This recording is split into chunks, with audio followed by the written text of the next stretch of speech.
ओम नमः शिवाय दोस्तों।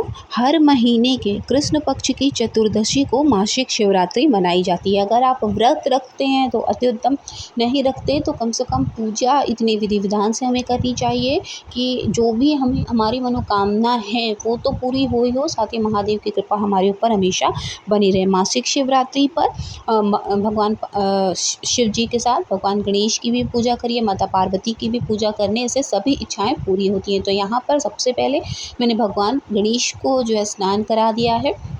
उसके बाद अब शिव जी को स्नान कराऊंगी। शिव जी को स्नान कराने के लिए मासिक शिवरात्रि पर 5 बेल पत्र, 7 समी पत्र और 7 अखंड चावल का दाना लेकर उससे जब हम उनका स्नान कराते हैं, अभिषेक कराते हैं, तो जो भी हमारी इच्छाएं हैं वो पूरी होती हैं। तो यहाँ पर मैंने 5 बेल पत्र ले लिया है, 7 शमी पत्र और साथ ही अखंड चावल के दाने ले लिए हैं। उसके बाद शुद्ध जल लेकर हम महादेव के ऊपर इसको समर्पित कर देंगे। इसी के साथ साथ जिन लोगों को जैसे पितृदोष अगर घर में होता है तो संतान वृद्धि नहीं होती, संतान नहीं होती है या तो बेटियां ही होंगी, वंश आगे नहीं बढ़ता, ऐसा कहा जाता है। तो अगर आपके घर में पितृदोष होगा तो कुल आगे वंश जो कहते हैं वो आगे नहीं बढ़ता है। तो उसको रोकने के लिए आपको क्या करना चाहिए, मासिक शिवरात्रि जब भी पड़े, स्पेशली श्राद्ध पक्ष की जब पड़ रही है, तो आपको क्या करना है, ये काम आप मंदिर में भी कर सकते हैं और अपने घर में भी कर सकते हैं।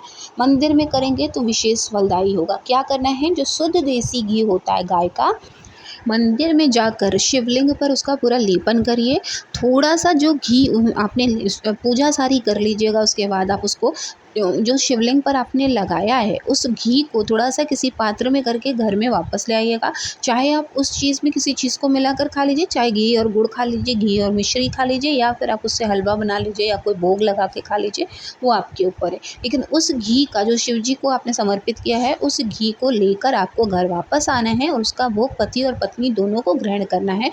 स्पेशली अगर श्राद्ध पक्ष में आप ये काम करते हैं तो पितरों का भी आपको आशीर्वाद मिलता है। साथ ही क्योंकि मासिक शिवरात्रि कृष्ण पक्ष की बहुत ही विशेष फलदायी होती है, सफ़ेद पुष्प आप चढ़ाते हैं, सफ़ेद पुष्प से आप शिव जी का श्रृंगार करते हैं, तो आपके घर में अगर वंश वृद्धि नहीं हो रही है तो वो अवश्य होने लगती है। इसी के साथ साथ अगर आपके घर में बहुत लड़ाई झगड़ा होता है, घर में हमेशा क्लेश की स्थिति बनी रहती है, तो शिवरात्रि के दिन 7 गेहूं की बाली तोड़ कर लाएं और किसी भी मंदिर में जाकर अपना नाम और गोत्र बोलकर अपनी जो भी समस्या है वो शिवलिंग पर अर्पित कर दें। भगवान भोलेनाथ आपके घर में ज़रूर शांति लेकर आएंगे और घर में हमेशा भाइयों के बीच में, पिता पुत्र के बीच में, बहनों के बीच में हमेशा ही प्रेम बना रहेगा।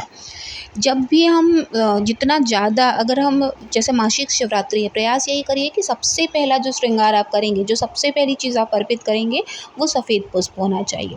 सफ़ेद पुष्प, कनेर का फूल, बेलपत्र, धतूरा है, ये सारी चीज़ें जब हम भगवान को समर्पित करते हैं, जो उनकी प्रिय चीज़ें हैं, तो वो भी हमारी मनोकामना अवश्य ही पूरी करते हैं। आप उनसे बात कहें या ना कहें, लेकिन क्योंकि हम अपनी मनोकामना कहने के लिए हर तरह से अलग अलग तरीका ढूंढते हैं, तो जब भी आप अपनी मनोकामना कहें, आप हमेशा नाम और गोत्र बताकर ही कहें। इसी के साथ साथ आपने अगर मंत्र लिया है किसी गुरु से तो ही आप पंचाक्षर या षडाक्षर मंत्र का जाप करेंगे, नहीं तो आप सिर्फ नाम जप ही करें। जब भी आप किसी पूजा में बैठते हैं तो आपको आसन के नीचे जल जरूर डालना चाहिए और सबसे पहले आपको भगवान गणेश की स्तुति करनी चाहिए, उनकी ही स्मरण करना चाहिए। उसके बाद भगवान विष्णु की, उसके बाद अपने इष्ट देव की।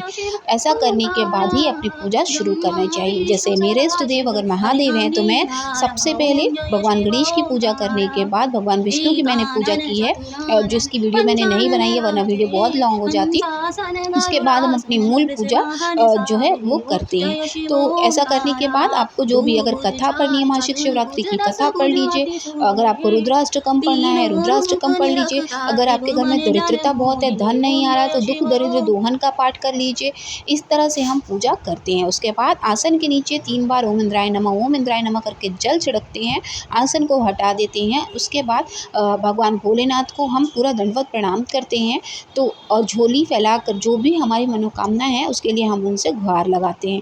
इस तरह से हम मासिक शिवरात्रि पर बहुत सरल रूप में पूजा करते हैं। तो आई होप कि आपके लिए ये वीडियो बहुत यूज़फुल रही होगी। मिलेंगे नेक्स्ट वीडियो में।